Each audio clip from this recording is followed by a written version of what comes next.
वे सब एक सी गिरद्धता से उन 5 इंद्रियों विषयों की तरफ टूटते हैं।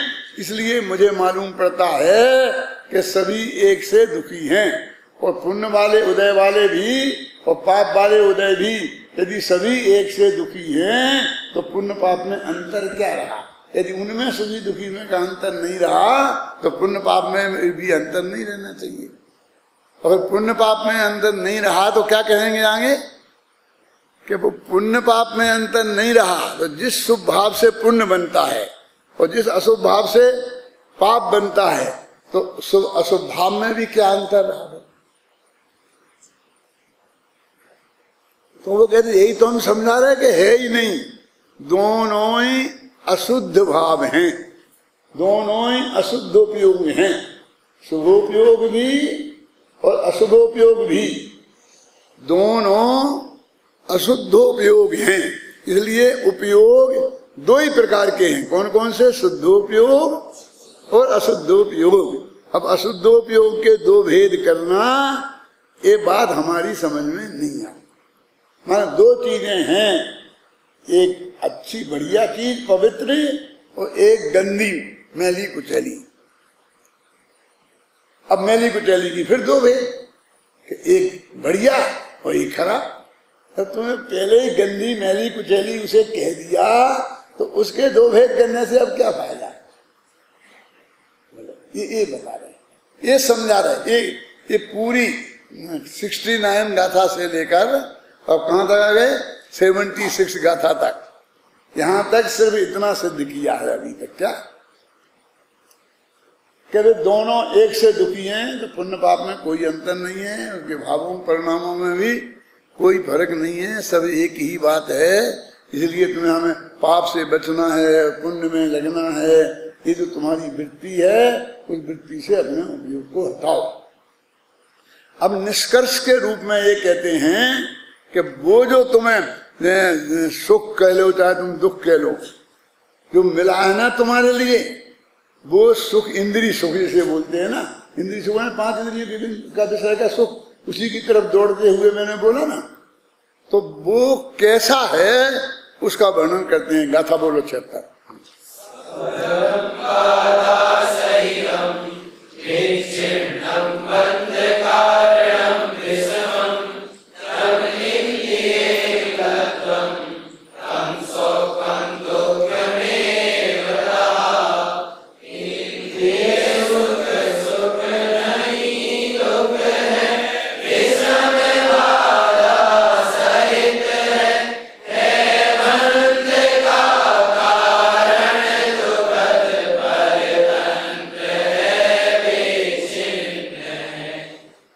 तकलीफ है इसमें, फिर भी बोलने में अंतर आ ही जाता है, क्योंकि सब बोलते हैं एक साथ।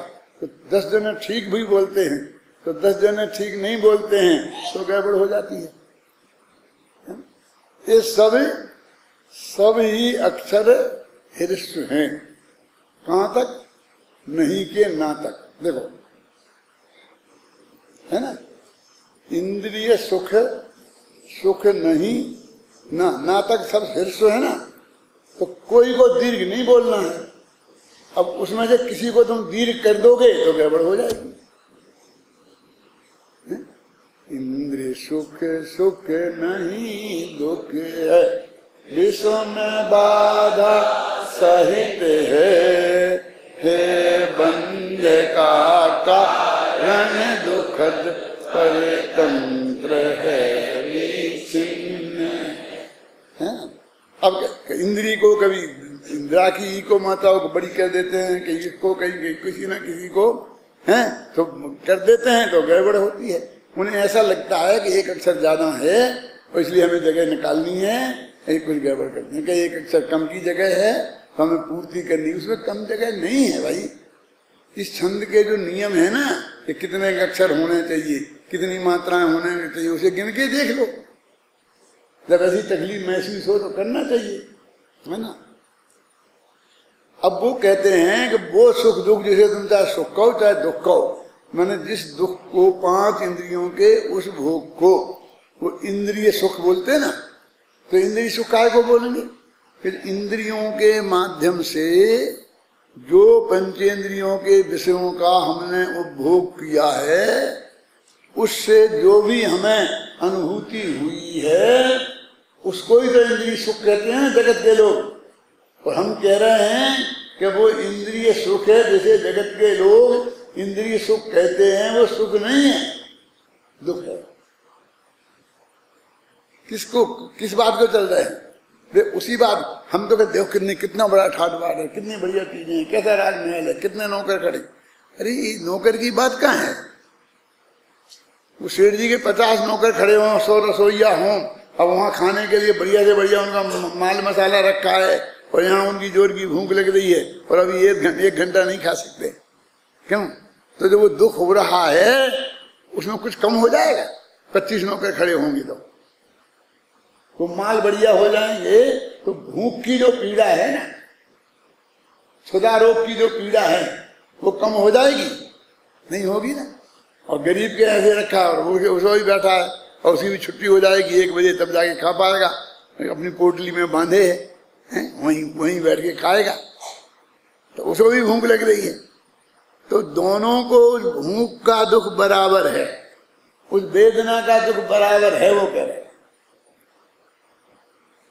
तो वो वेदना बराबर है, वेदना का नाम तो दुख कहते हैं, दुख को वेदना बोलते हैं। माने वेद धातु से वेदना बनी है, माने बाप भोग रहे भी, अपन बोलते हैं ना कि हम 5 इंद्रियों के विषयों को भोग रहे। वो कहते हम क्या भोग रहे? हम तो भोगत रहे। तो ये भोग रहे और भोगत रहे में क्या फर्क है बोलो? वो अच्छा नहीं लगना, अरुचि पूर्वक भोगना, उसको भोगतना बोलते हैं। तो भरत चक्रवर्ती 6 खंड की विभूति को भोग रहा था कि भोगत रहा था? बोलो।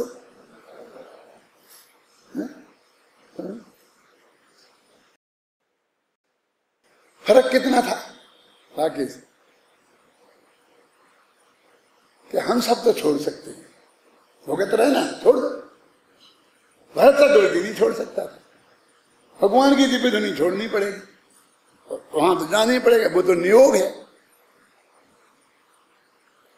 पुण्य का उदय है ना, ऐसा पुण्य का उदय है। वो निधत्ती ने का चित क्या बोलते हैं, जिसको भोगना अनिवार्य है, जो किसी भी कीमत पर छोड़ा नहीं जा सकता। ऐसा बोलते हैं ना कि भाई वो तो नहीं चाहते थे, कौन? भरत ने कह दिया मुझे नहीं चाहिए राज, ले बाहुबली के पास चला जा तुम चक्ररत्न। वो चक्ररत्न नहीं गया, 3 प्रदक्षिणा दे के लौट के बाहर आ गया। क्या करने भरत चक्रवर्ती? बाहुबली क्या करें? तो बात खत्म हो गई। बाहुबली की तो समझ में आ गई कि चक्ररत्न कह रहा है कि मुझको रखने लायक वेतन तुम नहीं दे सकते, तुम्हारे पास इतना पुण्य नहीं है कि जो मैं तुम्हारी सेवा में खड़ा रहूं। वही हमें हाथी भेंट में दे दे रहे, क्योंकि आपने बहुत बढ़िया काम किया है, तो हाथी को हम तो मानेंगे कहाँ, खिलाएंगे क्या? हम हाथी के महावत बन के रह जाएंगे, पंच कल्याणकों में घूमेंगे, ले लेंगे, क्या करेंगे? वो इतना पुण्य हम अपने माथे पर दे दें और उसे फिर हम छोड़ नहीं सके, बोलो क्या हो? कितना तकलीफ का काम है। क्यों? वो चक्रवर्ती कह देता मुझे नहीं चाहिए जा तू, मैं तो कह दिया धक्का मार के कि तुम बाहुबली के पास जा, वो जीत गया। अब अगर बाहुबली के पास इतना पुण्य नहीं है और तुम्हारे पास पुण्य है, तुम्हारे पास रहूंगा, तो मुझे नहीं चाहिए, तो इनकार कर सकते थे? फिर वो हमको नियोग है, ऐसा है, वैसा है, कि छोड़ नहीं सकते। छोड़ तो दिया था अंत में, वो अंत में ही छोड़ सकते पहले बेटा घूमो, 7,000 वर्ष तक भोगो, फिर इकट्ठे करो, फिर भोगो, फिर अंत में छोड़ने की बात है। अभी तुम्हें भोग नहीं पड़ेगा। बोलो कौन अच्छा है? हम जो चाहें तो आज छोड़ सकते हैं, नहीं है आपको पसंद नौकरी छोड़ दो, कौन मना करता? वहां नहीं है ऐसा, वहां नहीं हो कि ऐसा बोल नहीं चलेगा। वो तीर्थंकर के हैं, हम नहीं बोलेंगे, हमारी दिव्य ध्वनि नहीं खिलेगी। महावीर शासर तक नहीं बोले, आखिर बोल नहीं पड़ा ना। बाकी सैकड़ों मुख केवली होते हैं, है ना। क्यों क्यों क्योंकि बहुत पुण्य का हो जाएगा। अभी शिविर है ना, अभी अपन 10-20 जने, कोई क्लास लेगा, कोई प्रवचन करेगा, सब करेगा, कोई नहीं करेगा। तो आप लोगों की ड्यूटी लगी मान लो तो राकेश जी, तो आपको दादा मेरी तबीयत ठीक नहीं, मैं आज नहीं करूंगा, तो ठीक है, राकेश जी नहीं है, उन्हें बैठा, शांति जी को बैठा, चलेगा कि नहीं चलेगा। और मैं कहूंगा कल से मैं नहीं करूंगा, तुम तो चक्रवर्ती हो ना, तुम नहीं मजा कर सकते, तुम्हारे पीछे तो ये सब लोग आए, तुम्हें तो करना ही पड़ेगा। समझ में आया ना, थोड़े थोड़े लक्षण प्रकट हुए, उसका अब समझ में आया, बड़ापन आया कि इसमें तकलीफ आई। मुझे बता, गुरुदेव को 104 डिग्री में भी प्रवचन करना पड़ा था भोपाल में। तुमने किया कभी 104 डिग्री में? एक आध दफा करोगे? उसके लिए गुरुदेव जैसा बड़ा आदमी चाहिए। समझ में आया नहीं कि वो चक्रवर्ती नहीं छोड़ सकता है। तो मेरे से 96,000 नहीं संभलेगी। मैं नहीं करता हूँ शादी, 48,000 बहुत है। क्यों चलेगा? नहीं चलेगा ना। बोलो कौन ज्यादा दुखी है? कि जो वो सम्यक दृष्टि थे ना, तो वे तो उसे दुख मानते ही होंगे ना, कोई अज्ञानी नहीं माने। तो देखो उसको दुख जान रहे हैं, मान रहे हैं, अनुभव कर रहे हैं, और फिर भी छोड़ नहीं सकते। एक लिमिटेड काल तक उसके लिए पाबंद हैं। तो वो आदमी ज्यादा दुखी है कि वो, तुम एक दफे वो दृष्टि तो बनाओ तो तुम्हें मालूम पड़ेगा कौन दुखी ज्यादा। आगे गाथा आने वाली है इसी के बाद में तत्काल कि हमने तुम्हें इतना समझाया, अब बोलो पुण्य पाप में अंतर नहीं है,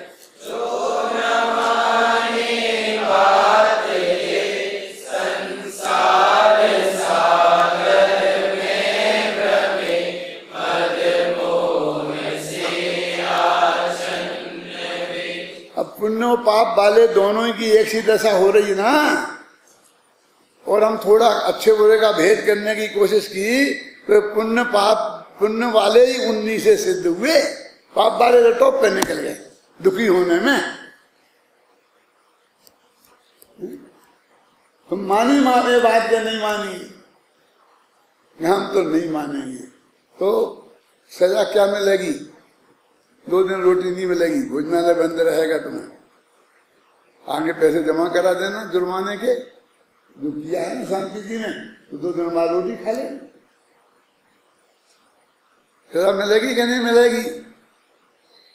कहते हैं मिलेगी, और अनंत काल तक इस संसार सागर में घूमना पड़ेगा। काय की सजा? अपराध कौन सा? तकलीफ के चोर को कतार मारना नहीं है। क्या कह रहे कि हम पुण्य और पाप में कोई अंतर नहीं है, कि नहीं हम तो अंतर मानते हैं। आप कहो तो अभी एक 25 पेज का लेख लिख दें और पुण्य और पाप में क्या क्या अंतर है वो बता दें। बोलो बता दो, करो अपनी पहलवानी, लेकिन फल जानते हो उसका? बोलो गाथा बोलो। पुण्य पाप में अंतर नहीं है, जो न माने पाते संसार सागर में भ्रमे मद मोह से आच्छन्न। संसार सागर में घूमेंगे ये समझ लो बाबा। एक कोई तुमको डर नहीं दिखा रहे हैं कि तुमको डराओ, अच्छा बड़े वो बताओ, बंदी कोई गोली छाती पे रख दो कि तुम मानते हो कि नहीं मानते हो, तो ये मानेगा क्यों? ये फैक्ट है। ये अपराध का नाम मालूम कौन सा अपराध, कौन सी धारा लगेगी? महामिथ्यात्व की धारा लगेगी, है ना। और मिथ्यात्व का फल निगोद है और निगोद में गए तो अनंत काल की छुट्टी हो गई। कहें हम तो देवता, क्या बात करते हो, वो भूल गए। देव एक इंद्रिय भाया, बोलो बोलो,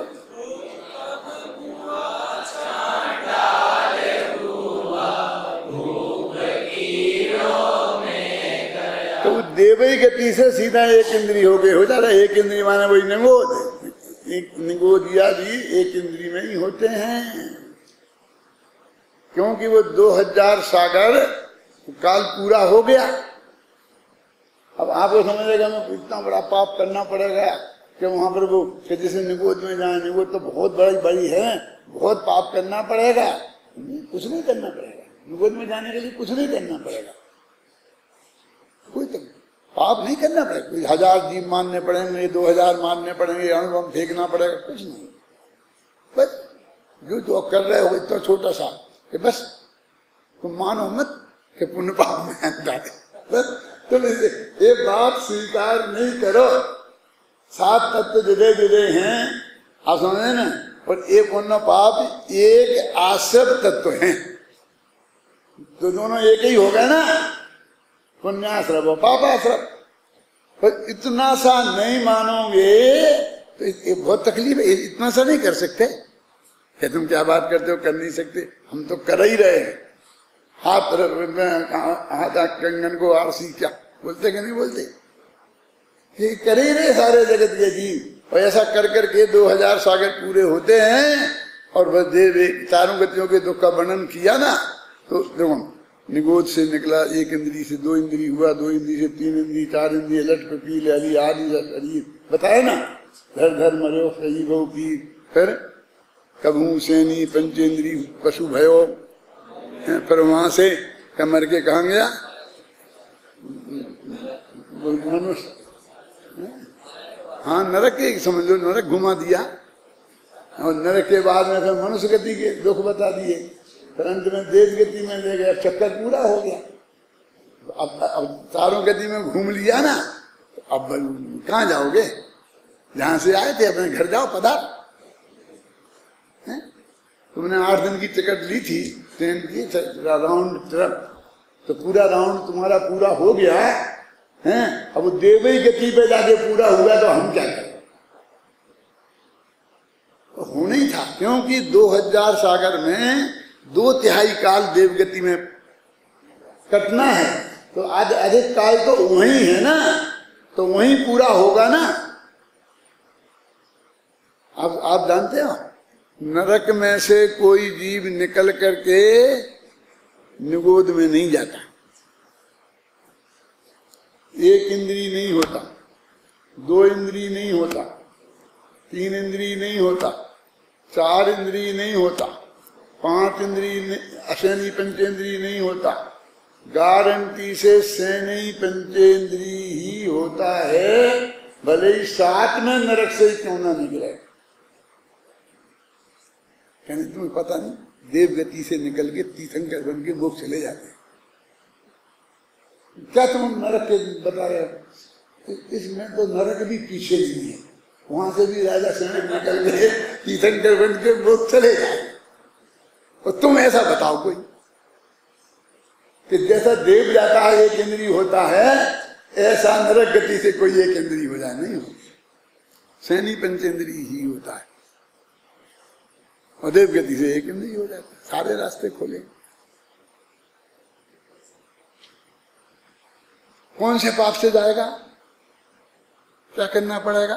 वो ये देखता है, मैंने ये लोग कहते हैं माताएं बहनें कि कोई तकलीफ हो जाती है, हे भैया हमने ऐसे क्या पाप करे थे पुराने घर में कि जिसकी वजह से हमने तो किसी को भी तकलीफ पहुंचाई नहीं, किसी का कुछ किया ही नहीं है, हमने किसी का ये नहीं किया, फिर वही हमने किसी को हिंसा नहीं करी, किसी की हत्या नहीं करी, किसी को झूठ नहीं बोला, किसी माँ बहन को खराब निगाह से नहीं देखा, हमने तो कोई पाप नहीं किया। हे भगवान हमने क्या पाप किया?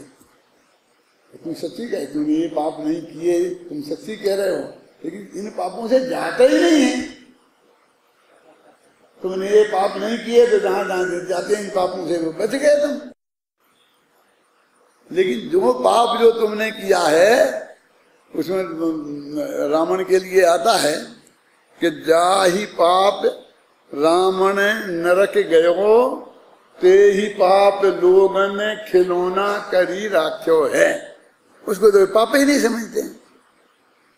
जिस पाप के कारण रावण नरक गया है उसको तो तुमने खेल समझ रखा है।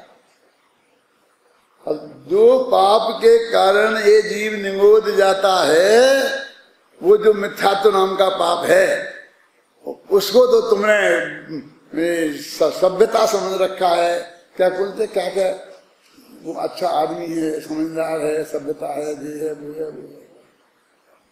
मैंने बोला था तुमको परसों नरसों कि वो एक बहुत बड़े विद्वान का मैंने पढ़ा तो मुझे दिमाग में से निकलता नहीं है वो कि 100 पेज की प्रस्तावना है। कितना बड़ा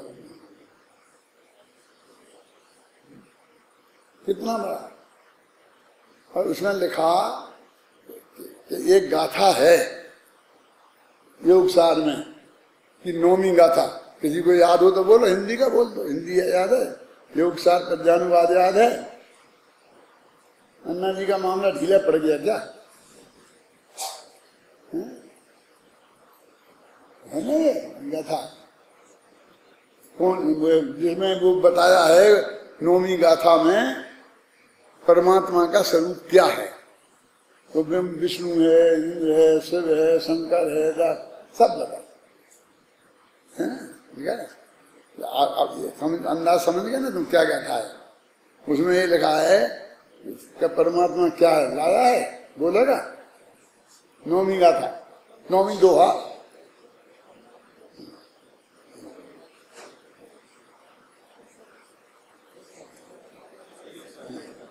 क्यों नहीं मिला? योगसार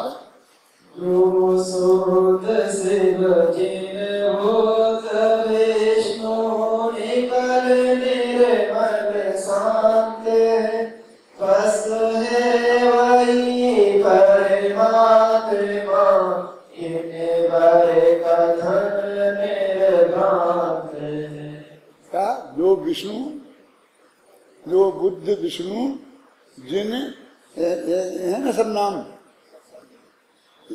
ब्रह्मा शंकर सब है जो, तो उसमें इसके अर्थ में लिखा उनने कि इतने उदार हृदय थे कि उनने सबको परमात्मा, विष्णु भी परमात्मा, शंकर भगवान भी परमात्मा, ब्रह्मा जी भी परमात्मा, धातारी परमात्मा, विधातारी महावीर भी, बुद्ध। और हमें क्या फर्क पड़ता है? बुद्ध वीर जन हरे ब्रह्मा आया उसको स्वाधीन कर। बस हम भक्ति भाव से प्रेरित हो, हम चित्त उसी में से केशव से केशव वा शिव वा, क्या केशव हो चाहे शिव हो, हमें क्या फर्क पड़ता? हम तो सब नमस्कार करने को तैयार हैं। तो इतने उदार थे कि उनके इस साहित्य को अन्य मत वाले भी श्रद्धा के साथ पढ़ सकते थे, स्वीकार कर सकते थे, उनको भी कोई बुरा नहीं लगे। और जी कुछ लोग होंगे ऐसे कहते वो भीत मिथ्या दृष्टि हो जाएगा, वो ऐसा हो जाएगा, ये आता है, मतलब उदार नहीं है ये जरा बहुत ही तो क्या करें। उन लोगों में जो कह रहा हूं समझ में आ रही क्या बात? तो मुझे बहुत दुख हुआ कि भाई ये तो साधारण पद्धति है। तो ये थोड़ी कह रहे हम कि वो जो उनके यहाँ जो जगत को बनाने वाले ब्रह्मा जी हैं वो हमारे भगवान हैं। हमें थोड़ी कह रहे विष्णु जी रक्षा करने वाले हैं कि वे शिव जी संहार करने वाले हैं। हम तो ये कह रहे तुम शंकरोसि भुवनत्रय शंकरत्वात्, तुम 3 लोक में शांति करने वाले होने से शंकर हो। बुद्धस्तुमेव विबुधात् बुद्धि बोधात्, विबुध बोलते हैं इंद्र देवताओं को, विद्वानों को उनके द्वारा है अर्चित बुद्धि जिनकी, ऐसे ज्ञान के धनी, केवल ज्ञान के धनी ऐसे बुद्ध हो तुम। वो थोड़ी बस बौद्ध क्षणकवादी बौद्ध हो तुम। उनने अपनी परिभाषाएं दी और उनके हिसाब से ये नाम हैं अपने, जो 1008 नाम है जानते हो आप, जिन सहस्र नाम स्तोत्र बोलते हो, तो उनमें भी ये सब नाम आते हैं। लेकिन इनकी व्याख्या हमको अपनी तरह से करनी पड़ेगी। जो लोक में इन नामों से जो देवता प्रसिद्ध हैं वो नहीं है, उनके लिए वो नहीं मान्य कर रहे हैं। उनने उन्हें उदार बताया, महान बताया। कुछ लोग नमोकार मंत्र में बहुत महान बताते हैं। नमो लोए शब्द और दुनिया के सब साधुओं को नमस्कार। काने वाने हेड़े भेड़े शेर की बक्कल धारण करने वाले सब जितने भी साधु हैं लाखों हैं, उनके लिए सबको नमस्कार किया है। अरे उनने फिर साधु की परिभाषा दी है। उस परिभाषा में जो आते हैं वे ही लोक के सब साधु हैं, वो उनकी बात नहीं है। और उसको भी हम नवोकार मंत्र के उस शब्द को भी उसी रूप में प्रस्तुत करते हैं, महामिथ्यात्व का पोषण करते हैं। बड़े बड़े पंडित, बड़े बड़े सब ये कहना बहुत मुश्किल काम है, जो मैं भी आपको बता रहा हूं। तो ये कहते हैं कि नहीं, वो जिस पाप को हमने खिलौना कर रखा है, कौन सा? यही हम तो समझे धर्म का उपदेश दे रहे हैं, हम तो जैन धर्म की प्रशंसा कर रहे हैं, हम तो ये सब बता रहे हैं कि सब साधुओं को नमस्कार करे, किसी का भी कोई भेदभाव नहीं करे, वे असली जैनी हैं। और जो एक भी साधु को नमस्कार नहीं करेंगे, काय के दिन निकाल बाहर करेंगे, जैन धर्म से निकाल बाहर कर, कराना अपना अलग धर्म का। क्या करना पड़े दिलीप भाई?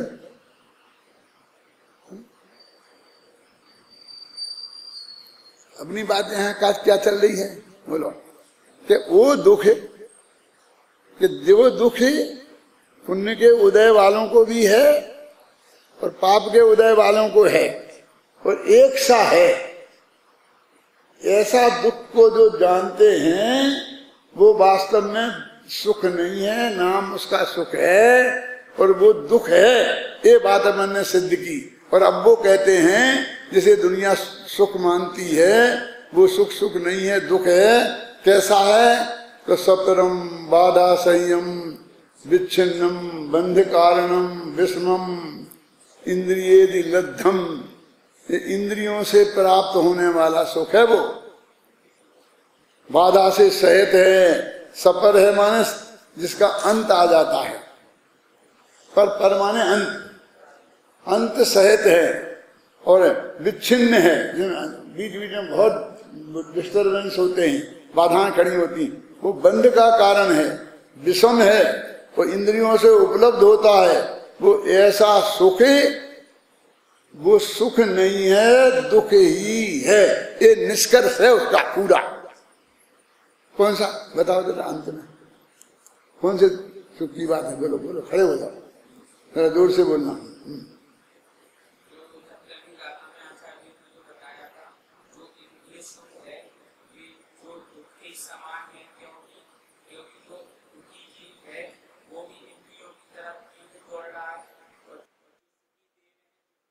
वो भी इंद्रियों के प्रति आसक्ति से दौड़ रहे हैं, इसलिए वो दोनों दुख के समान। वो सुख भी क्योंकि उनमें आसक्ति है इंद्रियों को भोगने के लिए, इसलिए वो दुख इंद्रिय से सहित होने के कारण बाधा सहित है। और क्यों भाई साहब, कि कोई गैर विद्यार्थी बोल सकता है?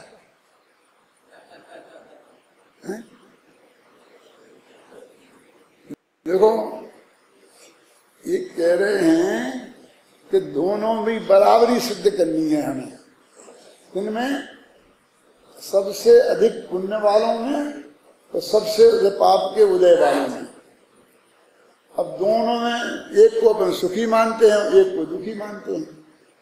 लेकिन कहते हैं कि जो सुख सामग्री है, जिसे दुनिया सुख सामग्री कहती है, वास्तव में भोग सामग्री, उस भोग सामग्री के प्रति तो दोनों एक से ही लालची हैं, एक से ही विरुद्ध हैं। इसके ऊपर एक से ही लट्टू हो रहे हैं। उसके बिना अपने को ये बहुत दुखी महसूस करते हैं और जल्दी से जल्दी वो भोगने को मिले ऐसा उसकी तरफ दौड़ते हैं। जितनी तेज रफ्तार से ये इंद्र दौड़ते हैं, चक्रवर्ती दौड़ते हैं उतना ही वो गरीब आदमी भी दौड़ता है, और जितना वो गरीब दौड़ता है उतने ही ये भी दौड़ते हैं, इसलिए वे दोनों बराबर दुखी हैं।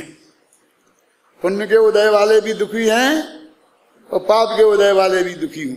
विद्यार्थियों से या तो आज का आज पूछा, और अपनी जो जनता है उससे मैं आज का कल पूछूंगा, इसका उत्तर तैयार करके लाना।